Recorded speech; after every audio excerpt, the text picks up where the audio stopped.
بسم اللہ الرحمن الرحیم۔ ناظرین کرام السلام علیکم ورحمۃ اللہ وبرکاتہ۔ اس زمانے میں چونکہ جادو کا بہت رواج تھا، اس لیے فرعون نے خیال کیا کہ یہ بات چل جائے گی اور اس کی قوم کے لوگ اس دھوکے میں آ کر حضرت موسیٰ علیہ السلام سے متنفر ہو جائیں گے اور ان کی بات قبول نہ کریں گے۔ نیز یہاں فرعون کا جو طریقہ بیان ہوا ہے، حقیقت میں یہ وہی طریقہ ہے جسے ہم سیاسی چال بازی کہتے ہیں کہ جھوٹا پروپیگنڈا کر کے کسی کو بدنام اور غیر مقبول کرنے کی کوشش کی جائے تاکہ کوئی اس کی بات نہ سنے۔ فی زمانہ ہمارے معاشرے میں دنیاوی اعتبار سے بڑے منصب والوں اور دینی اعتبار سے بڑے رتبے والی شخصیات کو اسی طریقے کے ذریعے بدنام کرنے کی بھرپور کوشش کی جاتی ہے تاکہ لوگ ان کی طرف مائل نہ ہو اور دینی شخصیات کی صحبت و قرب اور ان کے وعظ و نصیحت سے محروم رہیں، اور اس مقصد کے لیے پرنٹ، الیکٹرانک اور سوشل میڈیا کو بطور خاص استعمال اور بے حد پیسہ خرچ کیا جاتا ہے۔ حدیث پاک میں جو شخص کسی مسلمان کو ذلیل کرنے کی غرض سے اس پر الزام عائد کرے تو اللہ تعالیٰ جہنم کے پل پر اسے روک لے گا یہاں تک کہ وہ اپنے کہنے کے مطابق عذاب پالے۔ بہرحال فرعون نے بھی ویسا ہی نعرہ بلند کیا کہ موسیٰ کوئی پیغمبر نہیں بلکہ اقتدار کا طلبگار ہے جو تمہیں اپنے جادو کے زور پر اقتدار سے نکال کر خود قبضہ کرنا چاہتا ہے۔ فرعون کے مشورہ طلب کرنے پر سرداروں نے کہا، ارجح واخاہ وبعث فی المدائن حاشرین یاتوک بکل سحار علیم، اسے اور اس کے بھائی کو مہلت دو اور شہروں میں جمع کرنے والے بھیجو، وہ تمہارے پاس ہر بڑے علم والے جادوگر کو لے آئیں گے۔ یعنی تم حضرت موسیٰ علیہ السلام اور اس کے بھائی ہارون علیہ السلام کو مہلت دو اور جب تک ان کو جھوٹا ہونا ظاہر نہیں ہو جاتا اس وقت تک انہیں قتل کرنے میں جلد بازی نہ کرنا تاکہ لوگ تمہارے بارے میں برا گمان نہ کریں اور تمہارے پاس انہیں قتل کرنے کا عذر بھی آ جائے۔ اس کے لیے تم یوں کرو کہ مختلف شہروں میں اپنے کارندے بھیجو، جادوگروں کو جمع کر کے تمہارے پاس لے آئیں اور ایسے جادوگر لائیں جو جادو کے علم میں بقول ان کے حضرت موسیٰ علیہ السلام سے بڑھ کر ہوں، اور وہ لوگ اپنے جادو سے حضرت موسیٰ علیہ السلام کے معجزات کا مقابلہ کریں تاکہ ان کے لیے کوئی حجت باقی نہ رہے اور فرعونیوں کو یہ کہنے کا موقع مل جائے کہ یہ کام جادو سے ہو جاتے ہیں، لہٰذا یہ نبوت کی دلیل نہیں ہے۔ فرعون حضرت موسیٰ علیہ السلام کے معجزات دیکھ کر سمجھ تو گیا تھا کہ آپ علیہ السلام حق پر ہیں اور جادوگر نہیں ہیں، کیونکہ اس کے ملک میں اس سے پہلے بھی کئی جادوگر موجود تھے جو خود اس کے ماتحت تھے اور کسی نے بھی کبھی نہ تو ایسا حیران کن امر دکھایا تھا اور نہ ہی کبھی نبوت کا دعویٰ کیا تھا، لیکن پھر بھی اس نے کوشش کی کہ کسی طرح حضرت موسیٰ علیہ السلام کو شکست ہو جائے اور اس کی سلطنت بچ جائے۔ چنانچہ اس نے حضرت موسیٰ علیہ السلام سے کہا، اجئتنا لتخرجنا من ارضنا بسحرک یا موسیٰ فلنأتینک بسحر مثلہ فاجعل بیننا وبینک موعدا لا نخلفہ نحن ولا انت مکانا سوا۔ اے موسیٰ، کیا تم ہمارے پاس اس لیے آئے ہو کہ ہمیں اپنے جادو کے ذریعے ہماری سرزمین سے نکال دو؟ تو ضرور ہم بھی تمہارے آگے ویسا ہی جادو لائیں گے، تو ہمارے درمیان اور اپنے درمیان ایک وعدہ مقرر کر لو جس کی خلاف ورزی نہ ہم کریں اور نہ تم، ایسی جگہ جو برابر فاصلے پر ہو۔ برابر فاصلے پر جگہ سے مراد ایسی جگہ ہے جو ہموار ہو تاکہ لوگ آسانی کے ساتھ فریقین میں ہونے والا مقابلہ دیکھ سکیں۔ آپ علیہ السلام نے فرعون کا جواب دیتے ہوئے فرمایا، موعدکم یوم الزینۃ وان یحشر الناس ضحیٰ، تمہارے وعدے کا وقت میلے کا دن ہے اور یہ کہ لوگ دن چڑھے جمع کر لیے جائیں۔ اس آیت میں یوم الزینتی سے فرعونیوں کا وہ میلہ مراد ہے جو ان کی عید تھی جس میں وہ بہت سج سمر کر جمع ہوتے تھے۔ حضرت عبداللہ بن عباس رضی اللہ عنہما فرماتے ہیں کہ وہ دن عاشورہ یعنی 10ویں محرم کا تھا۔ اس سال یہ تاریخ ہفتہ کے دن واقع ہوئی تھی اور اس دن کو حضرت موسیٰ علیہ السلام نے اس لیے معین فرمایا کہ یہ دن ان کی شوکت کا دن تھا اور حق ظہور و غلبہ اور باطل کی رسوائی کے لیے ایسا ہی وقت مناسب ہے جبکہ اطراف و جوانب کے تمام لوگ اکٹھے ہوں۔ جادوگروں کو فرعونیوں کی عید کے دن جمع کر لیا گیا اور اس مقابلے کے لیے چاشت کا وقت مقرر کیا گیا اور فرعون کی جانب سے لوگوں سے کہا گیا، تم بھی جمع ہو جاؤ تاکہ دیکھو کہ دونوں فریق کیا کرتے ہیں اور ان میں سے کون غالب آتا ہے، شاید ہم ان جادوگروں ہی کی پیروی کریں۔ اگر یہ حضرت موسیٰ علیہ السلام پر غالب ہو جائیں، اس سے ان کا مقصود جادوگروں کی پیروی پیروی کرنا نہ تھا، بلکہ غرض یہ تھی کہ اس حیلے سے لوگوں کو حضرت موسیٰ علیہ السلام کی پیروی کرنے سے روکیں۔ نیز یہ بھی مقصود ہو سکتا ہے کہ لوگوں کو جادوگروں کی پیروی کا کہیں، اور چونکہ خود جادوگر فرعون کے پیروکار تھے تو یوں لوگ فرعون ہی کے پیروکار بنیں گے۔ قرآن کریم میں ہے فَجُمِعَ السَّحَرَةُ لِمِيقَاتِ يَوْمٍ مَّعْلُوم وَقِيلَ لِلنَّاسِ هَلْ أَنتُم مُّجْتَمِعُونَ لَعَلَّنَا نَتَّبِعُ السَّحَرَةَ إِن كَانُوا هُمُ الْغَالِبِينَ۔ تو جادوگروں کو ایک مقرر دن کے وعدے پر جمع کر لیا گیا اور لوگوں سے کہا گیا کیا تم جمع ہوگے؟ شاید ہم ان جادوگروں ہی کی پیروی کریں اگر یہ غالب ہو جائیں۔ جب جادوگر فرعون کے پاس آئے تو انہوں نے فرعون سے کہا اَإِنَّ لَنَا لَأَجْرًا إِن كُنَّا نَحْنُ الْغَالِبِينَ، کیا ہمارے لیے کوئی معاوضہ بھی ہے اگر ہم غالب ہو گئے؟ فرعون نے کہا کہ تمہیں مقربین میں شامل کر لیا جائے گا، چنانچہ آیت میں ہے نعم وَإِنَّكُمْ إِذًا لَمِنَ الْمُقَرَّبِينَ، ہاں اور اس وقت تم میرے نہایت قریبی لوگوں میں سے ہو جاؤ گے۔ مقررہ دن فرعون بڑی شان و شوکت کے ساتھ اپنی فوج اور جادوگروں کے ساتھ میدان میں پہنچ گیا۔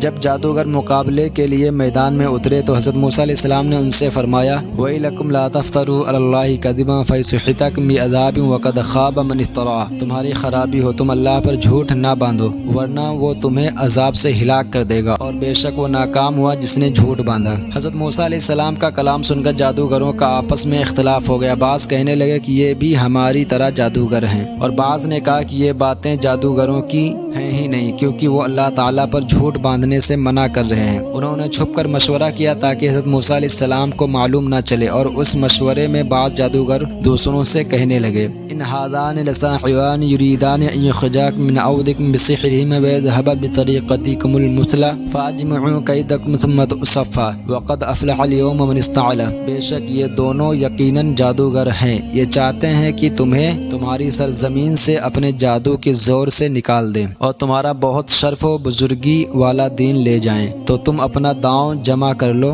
پھر سب باندھ کر آ جاؤ، اور بے شک آج وہی کامیاب ہوگا جو غالب آئے گا۔ اس کے بعد جادوگروں نے سب بندی کر لی اور حضرت موسیٰ علیہ السلام سے کہا کیا آپ پہلے اپنا عصا ڈالیں گے یا ہم اپنے جادو کا سامان ڈالیں؟ حضرت موسیٰ علیہ السلام نے فرمایا تمہیں جو سامان ڈالنا ہے ڈال دو۔ آپ علیہ السلام نے جادوگروں سے یہ بات اس لیے فرمائی تاکہ ان کے پاس جو کچھ جادو کے مکر و حیلے ہیں پہلے وہ سب ظاہر کر لیں، اس کے بعد آپ علیہ السلام اپنا معجزہ دکھائیں، اور جب حق باطل کو مٹائے اور معجزہ جادو کو باطل کر دے تو دیکھنے والوں کو بصیرت و عبرت حاصل ہو۔ حضرت موسیٰ علیہ السلام کے کہنے پر جادوگروں نے اپنی رسیاں اور لاٹھیاں زمین پر ڈال دیں اور کہنے لگے بعزت فرعون انا لنحن الغالبون، فرعون کی عزت کی قسم بے شک ہم ہی غالب ہوں گے۔ جادوگروں نے فرعون کی عزت کی قسم اس لیے کھائی کہ انہیں اپنے غلبے کا اطمینان تھا، کیونکہ انہوں نے جادو کے انتہائی اونچے درجے کا عمل ظاہر کیا تھا۔ حضرت موسیٰ علیہ السلام نے دیکھا کہ زمین سانپوں سے بھر گئی اور میدان میں سانپ ہی سانپ دوڑ رہے ہیں، اور دیکھنے والے اس نظر بندی سے مسحور ہو گئے، اور بعض علماء کے بقول حضرت موسیٰ علیہ السلام نے انسانی فطرت کے مطابق اپنے دل میں اس بات کا خوف محسوس کیا کہیں وہ سانپ ان کی طرف ہی نہ آ جائیں، اور بعض مفسرین کے مطابق حضرت موسیٰ علیہ السلام نے اپنے دل میں قوم کے حوالے سے خوف محسوس کیا کہ کہیں ایسا نہ ہو کہ بعض لوگ معجزہ دیکھنے سے پہلے ہی اس نظر بندی کے گردیدہ ہو جائیں اور معجزہ نہ دیکھیں۔ اس وجہ سے اللہ تعالیٰ نے حضرت موسیٰ علیہ السلام سے فرمایا لا تخف انک انت الاعلی والق ما فی یمینک تلقف ما صنعوا انما صنعوا کید الساحر ولا یفلح الساحر حیث اتی، ڈرو نہیں بے شک تم ہی غالب ہو اور تم بھی اسے ڈال دو جو تمہارے دائیں ہاتھ میں ہے، وہ ان کی بنائی ہوئی چیزوں کو نگل جائے گا، بے شک جو انہوں نے بنایا ہے وہ تو صرف جادوگروں کا مکر و فریب ہے، اور جادوگر کامیاب نہیں ہوتا جہاں بھی آ جائے۔ حضرت موسیٰ علیہ السلام نے اللہ تعالیٰ کے حکم سے اپنا عصا زمین پر ڈال دیا تو وہ اسی وقت بہت بڑا سانپ بن کر ان رسیوں اور لاٹھیوں کو نگلنے لگا جو جادو کی وجہ سے اژدہے بن کر دوڑتے نظر آ رہے تھے۔ جب وہ ان سب کو نگل گیا اور اس کے بعد حضرت موسیٰ علیہ السلام نے اسے اپنے دست مبارک میں لیا تو وہ پہلے کی طرح عصا تھا۔ جادوگروں نے جب یہ منظر دیکھا تو انہیں یقین ہو گیا کہ یہ جادو نہیں ہے، اور یہ دیکھنے کے بعد ان پر ایسا اثر ہوا کہ وہ بے اختیار اللہ تعالیٰ کی بارگاہ میں سجدہ ریز ہو گئے، اور یوں لگتا تھا جیسے کسی نے انہیں پکڑ کر سجدے میں گرا دیا ہو۔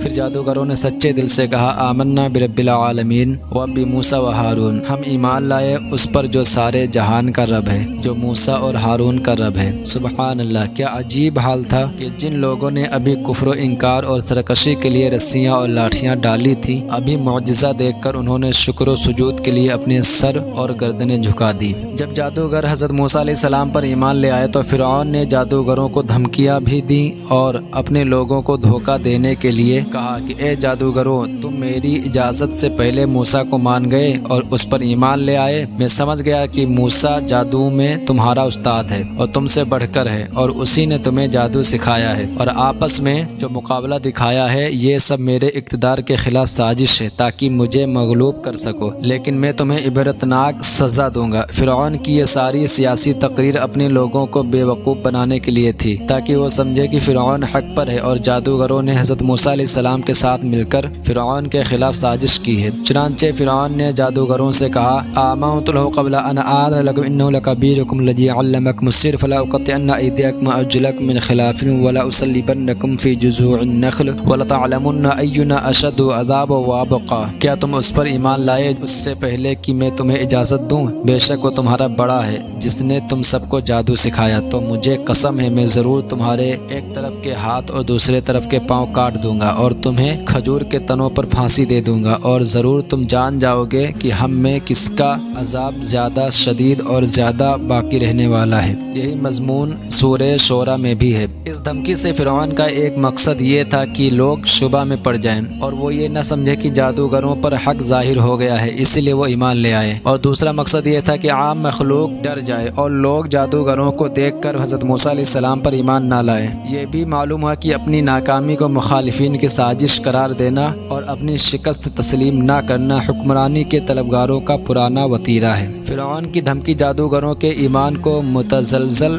نہ کر سکی، اور انہوں نے ایمانی جذبے سے سرشار ہو کر فرعون کی تمام تر دھمکیوں کو پسے پشت ڈالتے ہوئے ببانگ دہل حق کا اعلان کیا اور کہا کہ تو جو چاہے کر لے، ہم ایمان چھوڑنے والے نہیں، تیرے ہاتھ میں صرف دنیا کا فیصلہ ہے، اور ہم نے تو اس دنیا کو آخرت پر قربان کرنے کا تہیہ کر لیا ہے، اور ہم تو صرف اپنے خدا کی خوشنودی اور مغفرت کے طلبگار ہیں۔ انہوں نے کہا لن نؤثرک علی ما جاءنا من البینات والذی فطرنا فاقض ما انت قاض انما تقضی هذه الحیاۃ الدنیا انا آمنا بربنا لیغفر لنا خطایانا ما اکرہتنا علیہ من السحر واللہ خیر وابقا۔ ہم ان روشن دلیلوں پر ہرگز تجھے ترجیح نہ دیں گے جو ہمارے پاس آئی ہیں، ہمیں اپنے پیدا کرنے والے کی قسم، تو جو کرنے والا ہے کر لے، تو اس دنیا کی زندگی میں ہی تو کرے گا۔ بے شک ہم اپنے رب پر ایمان لائے تاکہ وہ ہماری خطائیں اور وہ جادو بخش دے جس پر تو نے ہمیں مجبور کیا تھا، اور اللہ بہتر ہے اور سب سے زیادہ باقی رہنے والا ہے۔ فرعون نے جادوگروں کو جو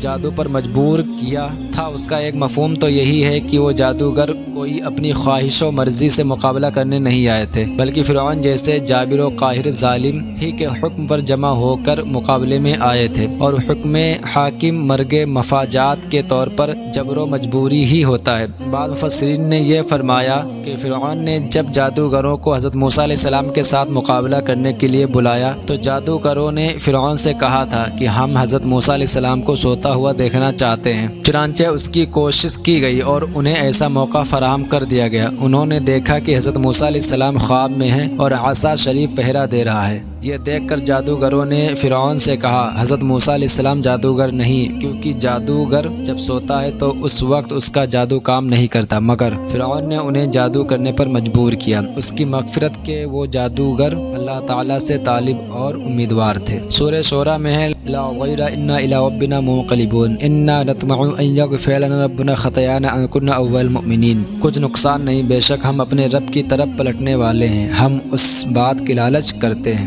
کہ ہمارا رب ہماری خطائیں بخش دے، اس بنا پر کہ ہم سب سے پہلے ایمان لانے والے ہیں۔ سورہ اعراف میں انا الی ربنا منقلبون وما تنقم منا الا ان آمنا بآیات ربنا لما جاءتنا ربنا افرغ علینا صبرا وتوفنا مسلمین۔ بے شک ہم اپنے رب کی طرف پلٹنے والے ہیں اور تجھے ہماری طرف سے یہی بات بری لگی ہے کہ ہم اپنے رب کی نشانیوں پر ایمان لے آئیں جب وہ ہمارے پاس آئیں۔ اے ہمارے رب ہم پر صبر انڈیل دے اور ہمیں حالت اسلام میں موت عطا فرما۔ اس سے معلوم ہوا کہ مومن کے دل میں جذبہ ایمانی کے غلبے کے وقت غیر اللہ کا خوف نہیں ہوتا۔ حق قبول کرنے کے بعد ان جادوگروں کا حال یہ ہوا کہ فرعون کی ایسی ہوش زبا سزا سن کر بھی ان کے قدم ڈگمگائے نہیں، بلکہ انہوں نے مجمع عام میں فرعون کے منہ پر اس کی دھمکی کا بڑی جرأت کے ساتھ جواب دیا اور اپنے ایمان کو کسی تقیہ کے غلاف میں نہ لپیٹا۔ اور یہ بھی معلوم ہوا کہ حضرت موسیٰ علیہ السلام کی صحبت نے پرانے کافروں کو ایک دن میں ایمان، صحابیت، شہادت تمام مدارج طے کرا دیے۔ صحبت کا فیض سب سے زیادہ ہے، البتہ ایک قول یہ بھی ہے کہ فرعون انہیں شہید نہ کر سکا تھا۔